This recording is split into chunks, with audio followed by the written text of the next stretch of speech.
Bueno, para hablar de este tema ya estamos al aire con Patricia Bengolea. Hola Patricia, ¿cómo estás? Hola, muy buenas tardes, un gusto estar con vos y con toda tu audiencia. No, el gusto es nuestro, Patricia. Bueno, contame, ¿cuál es tu visión acerca, de la marcha que se va a ocurrir el 3 de junio?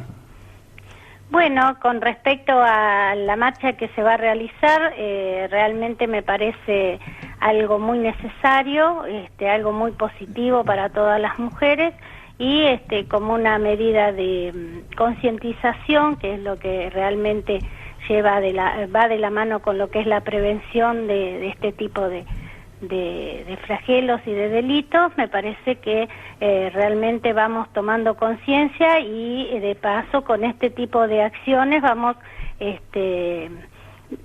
transmitiendo lo que en cierta forma todos sentimos, pero esto fue una forma de darle impulso, ¿no es cierto?, a decir basta o ni una menos, ¿no es cierto? Hola, ¿qué tal, Patricia? Te saluda Hernán. ¿Cómo estás, Hernán? Un gusto hablar con vos. Igualmente, el gusto es todo nuestro. Patricia, me gustaría preguntarte si vos crees que las redes sociales fueron importantes para esta convocatoria. Sí, mira, yo considero que todos los medios de comunicación son por demás importantes, ya que las redes sociales son la llegada directa a cada una de las personas y por la cantidad de personas justamente que esto abarca, es un medio interesantísimo para este tipo de propuestas, ¿no es cierto? Sí, totalmente. Y para explicarle un poco a nuestros oyentes, ¿no?, que nos están escuchando, ¿qué sería la violencia de género y cuáles son los tipos que existen? Bueno, mira, la violencia de género, los casos de violencia de género no son un problema actual. Lo que pasa que desde hace mucho tiempo esto se viene trabajando, pero realmente la mujer vive en un silencio, ¿no es cierto?, lo que yo podría llamar el silencio de los inocentes sería, porque la mujer no tuvo posibilidad o no tiene posibilidad de hablar, porque en algunos casos está tan naturalizada la problemática que realmente le cuesta a veces reconocer que es víctima de violencia. Durante muchos años esto se fue trabajando a nivel internacional con distintos tratados, distintas convenciones como la de Belén do Pará, y en nuestro país se fue incorporando la problemática hasta llegar a la sanción de la ley, ¿no es cierto? Antes, hasta el año 2009, que se sanciona la ley, no teníamos realmente un apoyo o una forma de poder tomar medidas con respecto al victimario. La violencia familiar está instalada, te vuelvo a decir, desde los primeros tiempos, desde la creación del hombre. Lo que pasa es que cada vez se va agravando porque así como se hacen tareas tendientes a trabajar en contra de esta problemática, así también la mujer se va empoderando, se va informando y va dando a conocer este tipo de problemas por medio de las denuncias, ¿no? Cuando hablamos de violencia familiar hablamos de todo daño psicológico o físico que se causa en una persona que ha mantenido o que mantiene una relación familiar, sí, o una relación afectiva, y es una cuestión de poder, o sea, es el poder ejercido para dañar al otro en el ámbito de la familia, ¿no es cierto? Generalmente ocurre desde el hombre hacia la mujer, pero también puede ocurrir desde la mujer hacia el hombre o en algunos casos hacia los hijos o los ancianos, ¿no?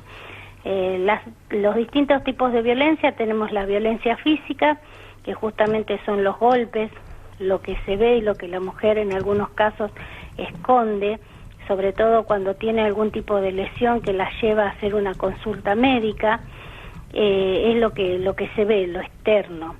Y la violencia psicológica también, que es la más grave, que lleva a la mujer a un deterioro total y una fragilidad en su autoestima, que hace en algunos casos que tenga un daño psicológico que es muy difícil de reparar si no se recurre a un profesional. Tenemos muchos casos de mujeres que son víctimas de violencia psicológica y que a veces tomamos conocimiento justamente por un ingreso, por una tentativa de suicidio o por alguna patología psicológica, ¿no? Que necesita ser tratada por un psicólogo o en algunos casos un psiquiatra. Tenemos la violencia sexual, que es justamente la violación de los derechos de la mujer a tener acceso carnal con su esposo, quiera o no quiera. O sea, eso también es violencia familiar, violencia sexual, que a veces se considera que por la mujer, que el vínculo que tiene del matrimonio tiene que tener acceso aún contra su voluntad, y no es así, sino que al tener acceso carnal sin su consentimiento y sin estar de acuerdo la mujer, cae en una violencia sexual también. También tenemos la violencia económica y bueno, los distintos tipos de violencia de género, ¿no? Hablamos de esto exclusivamente en lo que es violencia familiar. ¿Y por qué crees que muchas veces pasa que la víctima no habla lo que pasa, no lo comenta con nadie, el miedo por ahí a decirlo y de que aumente esa violencia, puede ser? Sí, en la mayoría de los casos hay una debilidad por parte de la víctima que lo tiene, el problema de la violencia, te vuelvo a repetir, lo tiene como naturalizado. O sea, algo habrá hecho o algo habré hecho para que él se enoje. Y realmente no es un problema de la víctima, sino que la persona que es violenta, aun si la víctima hace todo perfectamente, va a buscar un motivo para descargar su violencia, ¿no es cierto? Va a buscar cualquier motivo es bueno para descargar la violencia sobre ella, por esta cuestión que hablábamos al principio, de que es una relación de fuerza o de poder sobre el más débil. ¿Qué tal, Patricia? Te habla Agustín Juárez. Mucho gusto, Agustín, ¿cómo estás? Encantado. Bueno, para saber si se conocen datos estadísticos respecto a este tipo de violencia. Mira, yo cuando hablamos de violencia familiar, generalmente no me gusta hablar de datos estadísticos y te explico por qué. Porque justamente hay muchos casos de violencia que no se denuncian. Claro. Una vez que la mujer se informe, empiece a tomar conciencia de que es una víctima, como hablábamos recién en el caso de la violencia sexual, la violencia económica, acá se trata de una cuestión de derechos. O sea, la mujer tiene que saber sus derechos para saber hasta qué punto esos derechos son vulnerados o hasta qué punto esos derechos son violados. Sí. Una vez que la mujer sepa cuáles son sus derechos, va a saber cuál es el alcance de la ley para defender ese derecho, ¿no es cierto? Claro. O sea, la mujer al tener conocimiento y al tener información de dónde recurrir y que realmente hay mucha gente detrás de esto trabajando, porque si bien las estadísticas en los medios de comunicación pasan números o se habla de números, realmente los casos de violencia son mucho más que esos números, porque esos números hablan cuando hablamos de femicidio. Sí, generalmente cuando el hecho ya ocurre sale el dato estadístico. Exacto, y sin embargo, como yo te decía recién, hay muchas mujeres que son víctimas de enfermedades o patologías que son desencadenantes de años de violencia física y psicológica. ¿Y qué soluciones les puede proponer a estas mujeres que por ahí están en esta situación de el miedo a denunciar? ¿Dónde pueden recurrir para denunciar esta situación de violencia, tanto familiar, de género? Bueno, en la provincia de Buenos Aires actualmente hay prácticamente en todos los partidos comisarías de la mujer. Se puede llamar al 911, un teléfono gratuito, donde la van a derivar al ABM, que es Atención a las Víctimas de Maltrato, que es también un teléfono gratuito derivado del 911, donde hay personal especializado para contener, informar y asesorar a la víctima. También hay un 0800, hay un número, un 137 para la ciudad de Buenos Aires, o sea, para Capital Federal, que es un número, es el 137, y en este número lo que tiene que la intervención es desde otro punto, es decir, hay una brigada compuesta por un psicólogo, un asistente social y un abogado, que se acercan al lugar que le indica a la víctima y empiezan a trabajar con la víctima desde ese lugar. Después tenemos otro teléfono que es el 0800 222 3425. Sí. tenemos el teléfono de la Dirección de la Mujer, que es el 0800-666-8537, todos estos gratuitos, y bueno, las comisarías de la mujer, que yo te puedo decir la de Matanza, que está ubicada en la calle Ombud, 3720 de San Justo, y el teléfono es 011-4482-5826. Genial, Patricia. Vamos a anotar estos números en nuestras redes para que la gente pueda informarse un poco más. Y a mí me gustaría, para finalizar, volver a lo que va a ser la marcha de ahora del 3 de junio acá en Congreso. ¿Cuál crees vos que va a ser el impacto que se va a dar en la sociedad? Si vos crees que va a haber un antes y un después de lo que va a ser esta marcha.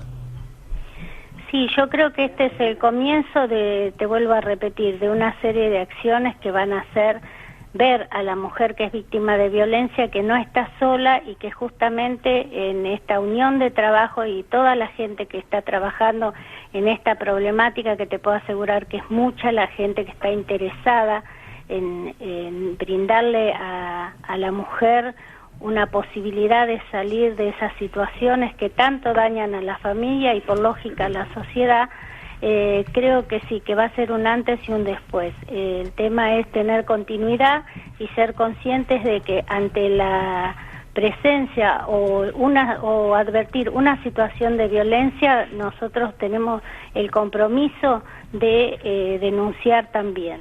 O sea, todos somos responsables, porque cuando tenemos una víctima o pasa un femicidio, como pasó con la nena de Santa Fe, por ejemplo, sí, los vecinos escuchaban que la nena pedía ayuda. Entonces, ese vecino tiene que llamar al 911 en forma anónima y comunicar la situación. Y podemos estar evitando... Todos podemos ayudar. Todos podemos ayudar. Bueno. Exacto. Muchas gracias, Patricia, por esta comunicación y bueno, para esclarecernos un poco más sobre el tema. No, muchas gracias a ustedes y bueno, si vos me permitís, sí, si tenemos unos minutitos, sí, sí, también quiero decirles que tenemos que tener en cuenta que cuando hablamos de violencia también tenemos que pensar que la víctima está inmersa en lo que se llama el ciclo de la violencia. Hay una situación que surge desde el amor, o sea, ninguna mujer se casa para terminar siendo enterrada ni siendo víctima de su propio esposo. No, obviamente.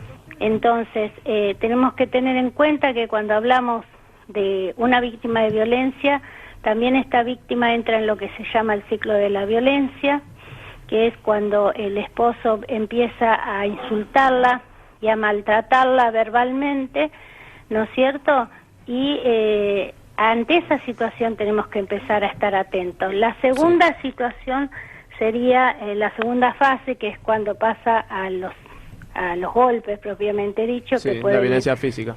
Desde un empujón hasta un tirón de pelo, hasta justamente una violencia reconocida por la mujer, como es una trompada. Sí. Y la tercera fase, que es la luna de miel, que es cuando él se arrepiente, vuelve, le pide perdón y la mujer vuelve a caer en esa situación. Y empieza el ciclo de vuelta. Exacto.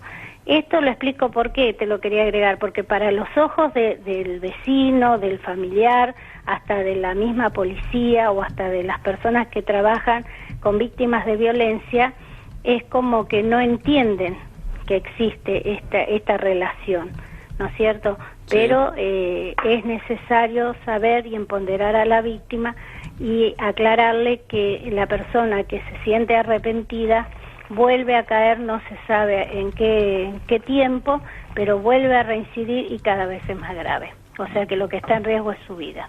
Muchas gracias, Patricia, por esta aclaración. Hasta luego. Muchas gracias a ustedes. Que tengan buen día. Adiós. Adiós. Tengan buen día. Adiós. Adiós. Tengan buen día.